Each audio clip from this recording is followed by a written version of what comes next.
Good evening guys, welcome to my new video. और आज हमारे पास आई है हुंडई की सबसे बजट फ्रेंडली हैचबैक जो है हमारी ग्रैंड आई-10 नियोस। और ये हमारा स्पोर्ट्स वेरिएंट है और ये कहा जाता है सबसे ज़्यादा वैल्यू फॉर मनी वेरिएंट है हुंडई का, मतलब ग्रैंड आई-10 का स्पेसिफिकली अगर मैं बात करूँ तो। भाई चलो बिना कोई समय गवाए मैं इसके वॉक अराउंड को लेके शुरू करते हैं। भाई सबसे पहले इसकी चाबी देख लेते हैं। ऐसी कुछ आपको इसकी चाबी मिल जाती है। पीछे आपको हुंडई की बैजिंग मिल जाएगी, आगे लॉक, अनलॉक और ये बूट। ये बटन आपका तब काम आता है जब हमें सिर्फ बूट अनलॉक करना है, बाकी चारों दरवाजे अनलॉक नहीं करने। तो अगर मैं ये दबाऊंगा, मेरी गाड़ी लॉक हो चुकी है, सिर्फ बूट को होल्ड करके रखूँगा तो हमारा जो बूट है वही अनलॉक होगा। तो अगर मैं अभी दिखाऊँ आपको, ये देखिए, ये मेरा सिर्फ बूट अनलॉक हुआ है और कोई दरवाज़ा अनलॉक नहीं हुआ है। तो भाई ये मुझे काफ़ी अच्छा फ़ीचर लगा था, क्योंकि कभी कभी क्या होता है कि हमें सिर्फ बूट खोलने की ज़रूरत पड़ती है। काफ़ी सारी कंपनीज़ क्या करती है कि बूट अनलॉक का ऑप्शन देती ही नहीं है, हमें गाड़ी को अनलॉक करना पड़ता है बूट खोलने के लिए। तो ये मुझे काफ़ी अच्छा फ़ीचर लगा था। और ये इसकी की है, इसमें रिक्वेस्ट सेंसर नहीं देती कंपनी। ये यहाँ कीलेस एंट्री भी नहीं है, इसमें की से हमें एंटर करना पड़ता है, की से ही हमारी गाड़ी स्टार्ट होती है। तो भाई चलो अब मैं आपको इसका एक बार इंजन दिखा दूँ, थोड़ा उसके बारे में बता दें आपको। तो ये है हमारा हुंडई का के सीरीज़ का 1.2 लीटर का इंजन जो 82 bhp की पावर प्रोड्यूस करता है और 114 Nm की टॉर्क प्रोड्यूस करता है। ये हमारा BS6 फेज़ 2 कंप्लाइंट है जो हुंडई ने इस फेसलिफ्ट के साथ रिलीज़ किया था। और ये हमारा 4 सिलेंडर इंजन है, जिसका मतलब ये बहुत कम वाइब्रेशन प्रोड्यूस करेगा जब आप इसको हाई RPM या हाई स्पीड पे चलाओगे, जिसकी वजह से हुंडई ने यहाँ पे कोई भी इंसुलेशन नहीं दिया है। जनरली पेट्रोल वेरिएंट्स में आपको इंसुलेशन यहाँ पे मिलेगा भी नहीं, पर जब इंजन ज़्यादा वाइब्रेशन प्रोड्यूस करता है, ज़्यादा आवाज़ करता है, तो कंपनी यहाँ पे इंसुलेशन लगा देती है, जो हमें होंडा की गाड़ियों में ज़रूर देखने को मिलता है। पर यहाँ पे वो चीज़ है नहीं, तो काफ़ी अच्छे पॉइंट है इस गाड़ी का। इसके बाद हमारा फ्रंट में आएंगे तो यहाँ पे हमें एक प्रोजेक्टर हेडलैम्प मिल जाता है जो हमारा हैलोजन है। ये हमारा टर्न इंडिकेटर मिल जाता है। यहाँ पे अगर आप देखेंगे आपको लगेगा कि जैसे DRL है, बट ये DRL नहीं है, ये एक शाइनी सा इन्होंने सरफेस दी हुई है जो DRL की शो दिखाता है दिन में। DRL हुंडई ने यहाँ पे दी है। और इस फेसलिफ्ट में हुंडई ने फॉग लैम्प्स हटा दिए, उसकी जगह पे एक फंक्शनिंग एयर वेंट दिया हुआ है। ये हम अगर आपको देख पा रहे हो तो ये यहाँ से हवा, ये इसलिए होता है बेसिकली कि हवा यहाँ से अंदर जाए और आराम जो गाड़ी जो हमारी और स्ट्रीमलाइंड आकार की हो जाए, मतलब जिससे कि गाड़ी का जो डाउन थ्रस्ट है चलने में वो और अच्छा हो जाए। और उससे क्या होगा कि आपको फील होगा कि गाड़ी बहुत चिपक के चल रही है, आपको ऐसा नहीं लगेगा गाड़ी मतलब सड़क से थोड़ी हिल रही है या बहुत अनस्टेबल है हाई स्पीड पे। तो ये काफ़ी अच्छा लगा था मुझे, और मतलब मैंने इस सेगमेंट में अभी तक एक फंक्शनिंग एयर वेंट नहीं देखा है, तो ये देख के मैं बहुत अच्छा लगा था। इसके अलावा हमारी यहाँ पे एक हनीकोम ब्लैक पियानो फिनिश में ग्रिल मिल जाती है। ये हमारा एयर फ्लो के लिए, रेडिएटर के लिए जगह दी हुई है। इसके अलावा हमें यहाँ पे हुंडई की नई बैजिंग मिल जाती है। ये मुझे काफ़ी प्रीमियम और काफ़ी अच्छी लगी थी जो जब हुंडई ने निकाली थी। अब इसके हम साइड प्रोफाइल पे आए तो सबसे पहले हमें देखने को मिलते हैं भाई यहाँ पे एलॉय व्हील्स। i10 स्पोर्ट्स में हमें एलॉय व्हील्स मिल जाते हैं। और इसका जो साइज़ है वो 15 इंची के हैं ये। तो यहाँ पे आप देख सकते हैं 175/60 R15 है, 15 इंच के एलॉयज़ हैं। यहाँ पे हमें स्मार्ट ऑटो की बैजिंग मिल जाती है। एक ऑटोमेटिक कार है इसलिए यहाँ पे स्मार्ट ऑटो की बैजिंग है। यहाँ पे हमें साइड इंडिकेटर मिल जाते हैं, साइड मिरर पे टर्न इंडिकेटर्स जिसको हम कहते हैं। इधर कोई रिक्वेस्ट सेंसर नहीं, जैसे कि मैंने आपको पहले बताया था कि ये की से चलती है, तो यहाँ पे हमें की के लिए जगह दी है। पीछे हमें ग्रैंड i10 की बैजिंग मिल जाती है, मतलब GI10 लिखा हुआ है। और यहाँ पे एक हनीकोम फिनिश देखने को मिल जाता है जो देखने में काफ़ी प्रीमियम लगता है। ऊपर अगर मैं बात करूँ तो यहाँ पे हमें रूफ रेल्स दिए हुए हैं, और ये फंक्शनिंग रूफ रेल्स नहीं है। तो यहाँ पे आप देख भी सकते हैं कंपनी ने मेंशन किया हुआ है, caution do not apply load. तो इसका मतलब भाई इसके ऊपर हमें कोई भी लोड हम डाल नहीं सकते, ये एक नॉन फंक्शनिंग रूफ रेल्स है। पीछे हमें शार्क फिन एंटीना देखने को मिल जाता है। अब इसके पीछे बात करें तो पीछे जो अगर आप देखेंगे तो काफ़ी क्लटर्ड सा दिखता है, बट हुंडई ने यहाँ पे ग्रैंड i10 नियोस हुंडई और एक स्पोर्ट्स की बैजिंग दी हुई है। तो अगर मैं पीछे से बात करूं तो हमें यहाँ पे 2 रिक्वेस्ट सेंसर मिल जाते हैं और रिफ्लेक्टर्स मिल जाते हैं। इसके अलावा हमारा पीछे ये आप एक लाइट देख रहे हैं, ये लाइट नहीं है, ये हमारा रिफ्लेक्टर, ये जो हुंडई ने, जैसे वेन्यू में अगर आप देखेंगे, वेन्यू में ये फंक्शनिंग लाइट है। अभी यहाँ पे फंक्शनिंग लाइट नहीं है। अगर आप चाहते हैं तो इसको आप आफ्टर मार्केट फंक्शनिंग करवा सकते हैं, पर बाय डिफ़ॉल्ट हुंडई ने नहीं दिया हुआ। बैक लाइट की अगर मैं बात करूँ तो ये हमारी बैक लाइट है। ये भी एक लाइट है, इतना हिस्सा, ये बैक नहीं है, बस ग्लोइंग लाइट है। ये हमारी बैक लाइट है। ये ये हमारी ब्रेक लाइट है, ये हमारी बैक लाइट है और ये हमारा इंडिकेटर है। तो भाई ये हमारे पीछे से गाड़ी कुछ ऐसी दिखती है। आप ऊपर देखेंगे तो ऊपर भी हमारी ब्रेक लाइट दी हुई है हुंडई वालों ने। इसके बाद अगर मैं इसके बूट की बात करूँ तो बूट हमारा कुछ 260 लीटर के आसपास का आता है। और इसमें जो हमारा स्पेयर व्हील है वो एक छोटा व्हील है, वो 14 इंच का 165 R70 R14 का है, जो एक स्मॉलर व्हील है और एक एलॉय भी नहीं है। तो यहाँ पे कॉस्ट कटिंग दी हुई है, करी हुई है हुंडई वालों ने, पर ठीक है। इसमें बड़ी बड़ी गाड़ियाँ भी आजकल मतलब स्पेयर व्हील जो होते हैं उनकी स्पेस सेवर होता है, क्योंकि जगह बचती है उससे और मतलब वेट भी बचता है थोड़ा व्हील का।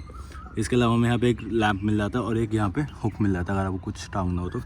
ये कुछ 260 लीटर का बूट स्पेस है। पर अगर आपको इसको इंक्रीज़ करना है तो भाई स्पोर्ट्स वेरिएंट में आपको इसकी 100 स्प्लिट मिलती है, 100% स्प्लिट मिलते हैं, 60-40 नहीं है। आपको यहाँ से ये खींचना है, यहाँ से ये खींचना है और ये नीचे ऐसे गिर जाएगी। तो आप इसको पूरा 100% यूज़ कर सकते हैं, पर 60-40 स्प्लिट नहीं दिया हुआ। अब इसके अंदर जाके मैं आपको दिखाता हूँ। तो सबसे पहले तो भाई गाड़ी को अनलॉक कर ले हम। लास्ट टाइम लॉक करी थी तो भाई गाड़ी ऐसे दबा के यहाँ से अनलॉक हो गई।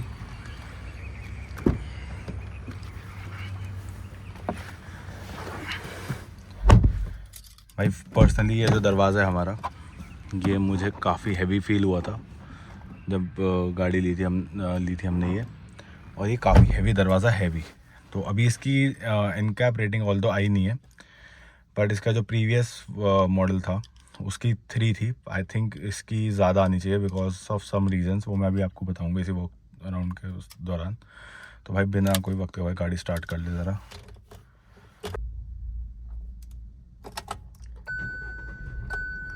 तो ये हमारी गाड़ी स्टार्ट हो गई है। तो अगर मैं गाड़ी में बैठते फर्स्ट ग्लांस की बात करूँ तो बंदा सबसे पहले बैठ के देखता है भाई, वो मुझे दिखा था ये इसका जो कनेक्टेड स्टीरियो दिया हुंडई वालों ने पियानो ब्लैक फिनिश में। और ये अगर आप देखेंगे तो ये किया से काफ़ी मिलता जुलता है। किया सबसे पहले ये चीज़ लेके आया था अपनी सेल्टोस में, और ये वहीं से पिक किया हुआ है क्योंकि ये दोनों सिस्टर कंपनीज है। तो आपको इनके काफ़ी सारे पार्ट्स, इवन पार्ट नंबर्स भी आप देखेंगे तो काफ़ी सेम, मतलब काफ़ी बिल्कुल ही सेम है। तो ये मुझे काफ़ी अच्छा लगा था। इसके अलावा अगर मैं अंदर यहाँ की बात करूँ तो ये हमारा एक मल्टी फंक्शनल डिस्प्ले है, साथ में हमें टैकोमीटर और स्पीडोमीटर मिल जाता है। तो अगर मैं मल्टी फंक्शनल डिस्प्ले की बात करूँ तो ये हमारा fuel economy, instantaneous fuel economy दिखा देता है, फिर एक्यूमुलेटेड फ्यूल इकोनॉमी दिखा देता है, जब से गाड़ी ली है तब से लेकर अब तक कितनी फ्यूल इकोनॉमी निकाली है, बेसिकली लास्ट सर्विस से दिखाता है अगर मैं वैसे बात करूँ तो। और ये हमारी जो गाड़ी उस पर्टिकुलर दिन में फ़र्स्ट टाइम स्टार्ट हुई है, उस दिन उस समय से लेके अब तक कितनी फ्यूल इकोनॉमी निकाली। तो ये मैंने अभी थोड़े टाइम 20 मिनट पहले गाड़ी स्टार्ट करी थी, तो उसका इसने अराउंड 15 की एवरेज निकाली, बिकॉज मैं सिटी में ट्रैवल कर रहा हूँ। और ये हमारा स्पीड दिखा देता है। इसके अलावा हमें इस गाड़ी में टायर प्रेशर मॉनिटरिंग सिस्टम देखने को मिल जाता है। ये हर टायर की प्रॉपर प्रेशर दिखाता है, अनलाइक काफ़ी सारी कंपनीज जो अभी हमें टायर प्रेशर मॉनिटरिंग सिस्टम नहीं दे रही है, वो हमें सिर्फ ओवरऑल बता देती है कि भाई इस गाड़ी में, मतलब गाड़ी के किसी एक टायर में हवा कम है, वो हमें खुद देखना पड़ता है कौन सा टायर में, इसमें ये बता देता है। और ये हमारी सेटिंग्स है कि भाई आपको डोर क्या, मतलब speed sensing, door lock lock करने हैं, लाइट जो है हमारी कब तक जलनी चाहिए जब गाड़ी लॉक हो जाए, सर्विस इंटरवल दिखाना है नहीं दिखाना, तो ये सारी इन्फॉर्मेशन देता है। इसके अलावा हमें यहाँ पे आप देखेंगे एक तो जहाँ N लिखा वो हमारा गियर है, उसके साथ 486 हमारे किलोमीटर डिस्टेंस टू एम्प्टी है एक्चुअली, कि करंट एवरेज के हिसाब से गाड़ी जो है 486 किलोमीटर चलेगी नीचे हमारा टेम्परेचर दिखा रहा है 31 सेंटीग्रेड, ये बाहर का टेम्परेचर है। और 9113 किलोमीटर्स है, ये हमारे टोटल किलोमीटर्स है गाड़ी के। इसके बाद अगर मैं इसकी स्टीयरिंग की बात करूँ तो स्टीयरिंग में हमें कंट्रोल्स दिख जाते हैं। ये हमारा स्टीरियो कंट्रोल है। इधर अगर आप देखेंगे तो ये हमारा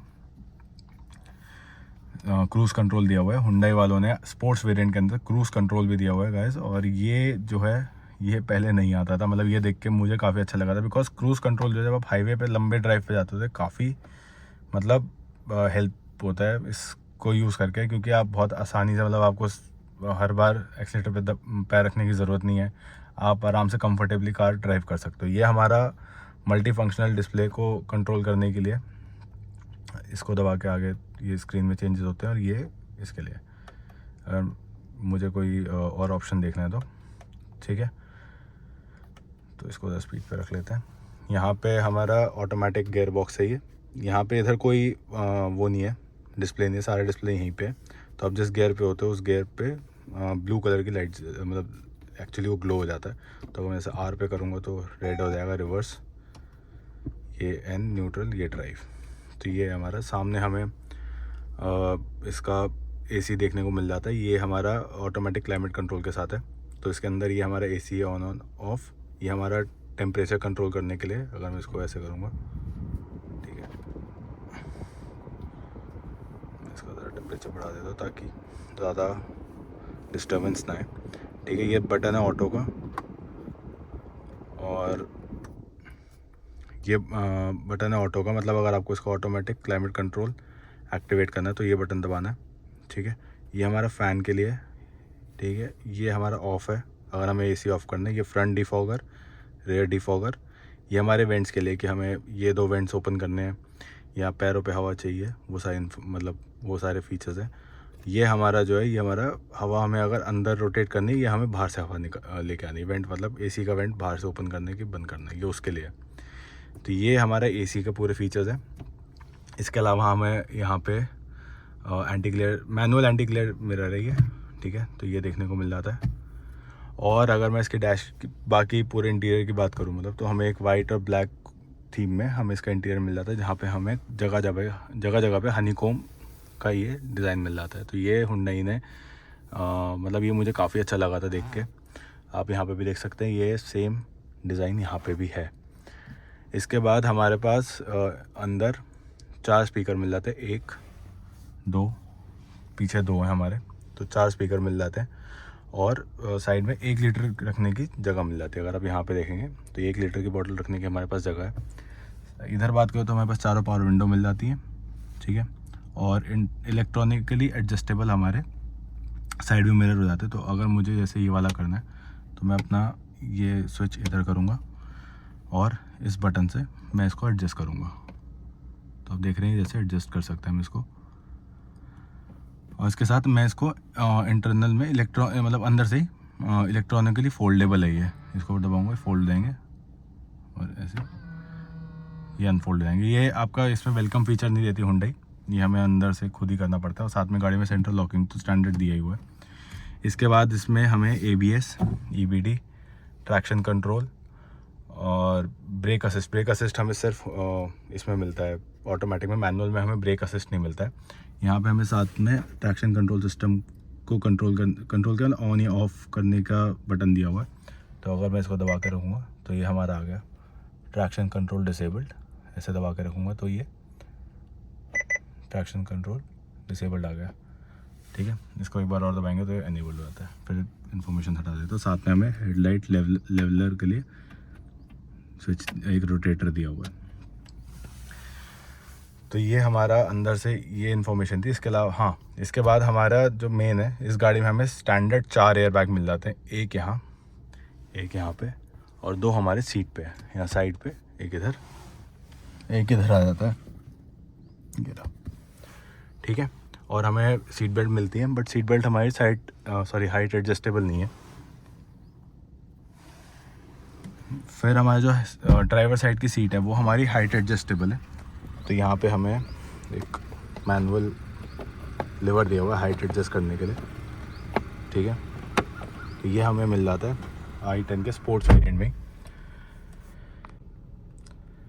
तो अब हम इसके ज़रा स्टीरियो पे चलते हैं। स्टीरियो पे अगर मैं आपको दिखाऊंगा तो हमें यहाँ पे रोटेटर्स मिल जाते हैं। ये हमारा बेसिकली अगर हमें कोई चैनल चेंज करना हो, ये हमारा वॉल्यूम के लिए है, ठीक है। इसमें ट्रैक चेंज करने के लिए, और अगर आपको स्कैन करना हो वो, रेडियो मीडिया कौन सा चलाना है वो, और इसके अलावा हमारे पास मेन्यू मिल जाते हैं अलग अलग। तो इसमें भी आपको जैसे फ़ोन के लिए फ़ोन मतलब, और ब्लूटूथ कनेक्टिविटी, ये सब आप यहाँ पे कर सकते हैं। क्वाइट मोड आ जाता है कि आपको मतलब अगर नहीं चाहिए कुछ तो शांत रहना है। ये हमारे गाड़ी अभी पार्कड है एक्चुअली, तो ये हमारा बैक कैमरा है। अगर मैं इसकी पार्किंग से इसको हटा देता हूँ फिर देखते हैं, तो ये हमारा बैक कैमरा आ जाता है, ठीक है। तो हम ये देख सकते हैं, मतलब बाय डिफ़ॉल्ट कोई बटन नहीं दिया हुआ, इनबिल्ट इसके अंदर ही दिया हुआ है। तो इसको यहाँ होम दबाए तो ये आ जाएगा, ठीक है। बाकी फ़ोन प्रोजेक्शन कैसा करना है आपको, मतलब आपका app Android Auto, Apple CarPlay, कोई वॉइस मेमो बनाना, radio media, TS AM FM, और बाकी जब आप कनेक्ट करेंगे तो सबसे आपका एक्टिवेट होता है। तो ये हमारे यहाँ पे ऑप्शंस दिए हुए इसमें। अब मैं आपको इसकी एक बार वॉइस क्वालिटी दिखा देता हूँ कि कैसी है।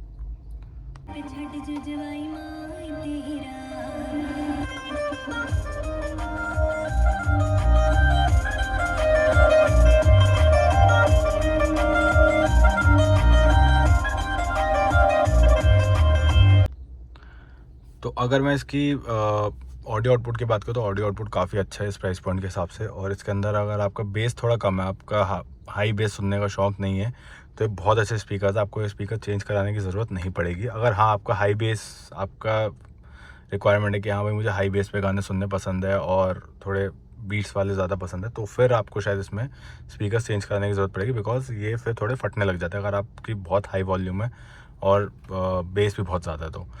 तो ये भाई इसका ऑडियो आउटपुट था। इसके अलावा इसमें हमें सेटिंग्स देखने को मिल जाती है।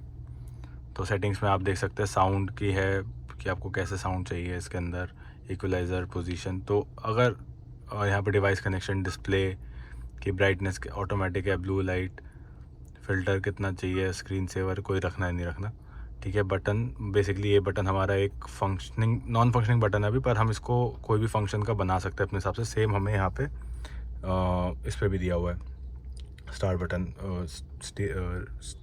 स्टेइंग पे भी, और साथ में जनरल सेटिंग्स हमारी अलग अलग तो हैं ही इसके अंदर, के मॉडल, सिस्टम इन्फो, ये सारी इन्फॉर्मेशन इसमें मिल जाती है हमें। तो ये हमारा इससे बैक कर लेता है। तो ये हमारा स्टेरियो का पूरे इन्फॉर्मेशन थी। इसके बाद हमारा यहाँ पे आप देख सकते हैं कि इधर हमारी एक्स्ट्रा स्पेस दी हुई है, कोई पैसेंजर ड्राइवर का छोटा मोटा सामान रखने के लिए एक ग्लव बॉक्स है। तो एक कूल्ड ग्लव बॉक्स नहीं है, ये एक हमारा नॉर्मल ग्लव बॉक्स है, पर ये काफ़ी स्पेशियस है। इसके अंदर आप ठीक ठाक सामान अपना रख सकते हैं, छोटी मोटी फाइलें वगैरह वगैरह, और गाड़ी के पेपर्स तो आ ही जाते हैं ऑब्वियसली। यहाँ पे हमें कोई भी हैंड रेस्ट नहीं दिया हुआ, ये हमारा हैंड ब्रेक दिया है। यहाँ पे 2 कप होल्डर्स दिए हुए हैं, और ये छोटा मोटा सामान रखने की जगह है। इसके अलावा सामने अगर आप देखेंगे तो यहाँ पे हमें 3 तरीके के सॉकेट दिए हुए हैं, एक हमारा C टाइप है, एक USB, एक 12 वोल्ट। तो यार ये मुझे पर्सनली काफ़ी अच्छा लगा था, बिकॉज अभी भी काफ़ी सारी कंपनीज़ जो हैं वो USB to C type migrate कर रही हैं। अभी उनके ऑप्शन में USB ही आ रहे हैं। जैसे अगर मैं फ़ोन कंपनीज़ की बात करूँ, जैसे OnePlus हो गए, तो OnePlus के अंदर अभी भी हमारा USB केबल आती है, बल्कि जैसे एप्पल हो गई और सैमसंग हो गई, ये हमारा C टाइप पे आ चुका है। तो अगर आप, अब जनरली होता ही है कि गाड़ियों में काफ़ी सारी कंपनीज़ ने या तो सिर्फ USB रखा हुआ है या सिर्फ C टाइप रखा हुआ है, यहाँ पे 12 वोल्ट ही दे रहे हैं आज भी। तो जो बंदा है उसको ना दिक्कत होती है, जो ड्राइवर है, जो एंड कंज्यूमर है, कि भाई हमारे पास घर में जो चार्जर है वो तो C टाइप है, गाड़ी में चलता है USB, तो फिर मेरे को एक एक्स्ट्रा तार कैरी करके रखनी पड़ती है। तो ये इशू यहाँ पे रिजॉल्व हो जाता है। ये मुझे काफ़ी अच्छा लगा था कि हुंडई ने तीनों ऑप्शन दे रखे हैं हमें बाय डिफ़ॉल्ट, कि हम अपने हिसाब से इसको यूज़ करें जैसा हमारी मतलब बेसिकली यूसेज है। तो गाइज़ ये हमारे आगे से था। अब इसके ज़रा पीछे चलते हैं, गाड़ी कर देते हैं बंद, ठीक है। तो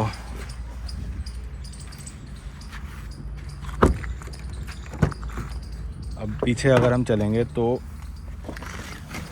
मेरे बैठते अगर मैं कहूँगा कि भाई यहाँ पे लेग रूम बहुत ज़्यादा है। मेरी हाइट कुछ 5'11" है, और यहाँ पे सीट जो है मेरी हाइट के हिसाब से एडजस्टेड और हुई हुई है, और मेरे पास आप देख सकते हैं कितना नी रूम पड़ा हुआ, बहुत ज़्यादा, मतलब अच्छा खासा। मैं आराम से बैठा हुआ हूँ, ठीक है, पैर आराम से फैला के बैठ सकता हूँ। साइड में अगर अंदर थाई सपोर्ट देखेंगे तो वो भी काफ़ी अच्छा है। तो मतलब ऑल इन ऑल इसकी जो पीछे की सीट है वो काफ़ी कंफर्टेबल है, मतलब आराम से आप लॉन्ग रूट में बैठ सकते हैं इसमें बिना किसी दिक्कत के, आपको कोई प्रॉब्लम नहीं आएगी इसमें। हेडरूम, क्योंकि एक हैचबैक है तो हेडरूम तो इसमें अच्छा खासा दिया ही हुआ है कंपनी वालों ने, तो इसमें मतलब कंफर्टेबल एक 5'11" का बंदा पीछे बैठा हुआ, अगर आगे भी आपका ड्राइवर की भी हाइट लंबी है तो भी आप पीछे आराम से बैठ सकते हैं, आपको कभी भी इशू नहीं आएगा यहाँ पे। इसके बाद हमें यहाँ पे 3 सीट बेल्ट देखने को मिल जाती है, 1 2 और ये पीछे 3, और एडजस्टेबल हेड रेस्ट मिल जाते हैं पीछे। तो ये काफ़ी अच्छा पॉइंट था, क्योंकि बैक पैसेंजर्स के लिए हेड रेस्ट एडजस्टेबल होने ज़रूरी है भाई। जब आप लॉन्ग रूट में जाते हो फैमिली के साथ तो सबसे ज़्यादा प्रॉब्लम पीछे बैठने वालों को होती है, आगे तो फिर भी अच्छा होता है। बट ऑल्दो यहाँ पे हुंडई वालों ने आगे जो है हेड रेस्ट एडजस्टेबल नहीं दिए हैं, तो यहाँ मुझे थोड़ा डाउन साइड लगा था, बिकॉज ड्राइवर और पैसेंजर जो है इनको भी भाई थोड़ी मतलब इससे थोड़ा कंफर्ट बढ़ जाता है। आप अपने हिसाब से हेड रेस्ट एडजस्ट कर सकते हो और आपको सर रखने की जगह आ जाती है। तो अगर आप लॉन्ग रूट पे जा रहे हो और आपकी हाइट मतलब सीट के हिसाब से थोड़ी लंबी है तो आपके गर्दन में दर्द होना शुरू हो जाएगा अगर आप काफ़ी देर तक गाड़ी चला रहे हो, बिकॉज आपको हेड अपने सर रखने की जगह सही से मिलेगी नहीं है, क्योंकि आपका ये फिक्स हेड रेस्ट है। बल्कि पीछे बैठे हुए इंसान को काफ़ी अच्छा लगेगा। तो इससे मैं ये कह सकता हूँ कि भाई हुंडई वालों ने ये जो बनाया है, ये फेसलिफ्ट में चेंजेस करे, वो बेसिकली रेयर पैसेंजर के हिसाब से करे, फ्रंट के लिए तो जो है वो है ही। तो गाइज़ ये हमारा पीछे से था। इसके अलावा हमें यहाँ पे हमें पीछे भी वेंट्स देखने को मिल जाते, काफ़ी अच्छा लगा था मुझे, क्योंकि इसमें यहाँ पे इस गाड़ी में हमें पीछे रेयर वेंट्स नहीं मिलते हैं ना। अगर मैं चाहे टाटा की बात कर लूँ, चाहे मैं स्विफ्ट की बात कर लूँ, मारुति की, पीछे हमें वेंट्स नहीं मिलते हैं। ये हमें उसका रेगुलेटर दिया हुआ है ऑन या ऑफ़ रखने के लिए, ठीक है। मैं एयर कंट्रोल नहीं कर सकता, मैं सिर्फ ऑन या ऑफ़ कर सकता हूँ। और नीचे हमें 12 वोल्ट का चार्जिंग सॉकेट दिया हुआ है, तो यहाँ पे अगर आपके पास कोई 12 वोल्ट चार्जर है तो वो आप फिक्स करके अपने फ़ोन चार्ज कर सकते हैं। ऑल्दो मुझे ये समझ नहीं आया आज तक कि भाई जब आप आगे ऑप्शन दे रहे हो USB का तो पीछे भी USB का ऑप्शन देना चाहिए, बिकॉज इशूज़ तो एटलीस्ट USB तो देना चाहिए था, बट चाहे C टाइप दो या ना दो, USB तो देना ही चाहिए था कम से कम। बट चलिए ठीक है, जैसा हुंडई वालों को ठीक लगे। इसके बाद हमें हैंड रेस्ट देखने को मिल जाते हैं यहाँ पे 1 2 3। ये फिक्स हैंड रेस्ट है, ये आपके फोल्डेबल नहीं है जैसे बाकी गाड़ियों में होते हैं। इसके बाद हमें यहाँ सामने अगर आप देखेंगे तो ये हमें रीडिंग लैम्प मिल जाता है। ये एक हेलोजन है, येलो लाइट रीडिंग लैम्प है। तो इसमें 3 फीचर है, वही जो हम सबको पता है, ये बंद रखने का, ये सॉरी ऑन रखने का, ये अगर आपका बीच में दरवाजे खोलने पे ये लाइट जले, और तीसरा हमारा ऑफ़, तो हमने ऑफ़ रखा हुआ है, ठीक है। और उसके बाद अगर आप सामने देखेंगे तो यहाँ पे हमें माइक मिल जाता है। ये माइक बेसिकली यूज़ होता है जब आप गाड़ी में फ़ोन पे बात करना चाहते हैं और आपका फ़ोन कनेक्टेड है, तो इस माइक के थ्रू आपके वॉइस जाएगी। और ये काफ़ी अच्छी जगह प्लेस है, मतलब आपको ऐसा नहीं लगता कि बंदा बहुत दूर से बात कर रहा है, जो पहले इशूज़ आते थे इन गाड़ियों में। बट काफ़ी अच्छा, काफ़ी स्मूथ वॉइस ट्रांसफ़र है। ये मैंने चेक करके ऑलरेडी देख चुका हूँ। तो ये था गाइस इसका पूरी इन्फॉर्मेशन पीछे से भी। तो अब चलते हैं ज़रा बाहर। तो गाइस ये इस गाड़ी के ओवरऑल वॉक अराउंड था। अगली वीडियो में मैं आपको इसकी ड्राइवेबिलिटी के बारे में बताऊंगा कि भाई ये गाड़ी का जो AMT गियर बॉक्स है वो कैसा है, और हाई स्पीड पे एवरेज अगर आप चलाएं नॉर्मल और यहाँ क्रूज़ पे चलाएं तो ये गाड़ी कैसे परफॉर्म करती है, both in terms of power and in terms of average, इसकी क्या परफॉर्मेंस है। और एक वीडियो मैं इसकी हिट्स और मिसेस के बारे में ज़रूर बताऊँगा, क्योंकि बहुत सारे पॉइंट्स इसमें है नहीं कि इसके अलग अलग, इन दो के अलग अलग वीडियो बने, तो वो सब दोनों मैं एक ही वीडियो में बनाऊँगा। तो गाइज़ आप लोग ज़रूर बताइए कमेंट सेक्शन में ये गाड़ी आपको कैसी लगी, और अगर अब तक आप देख रहे हैं तो प्लीज़ लाइक शेयर और सब्सक्राइब करना मत भूलना, ताकि मैं ऐसे और कार कंटेंट आपके लिए लेके आऊँ और आप लोगों की भी इन्फॉर्मेशन बने जो आपको हेल्प करे जब आप अपनी नई कार सिलेक्ट कर रहे हो। तो thank you guys and keep watching always on the roads.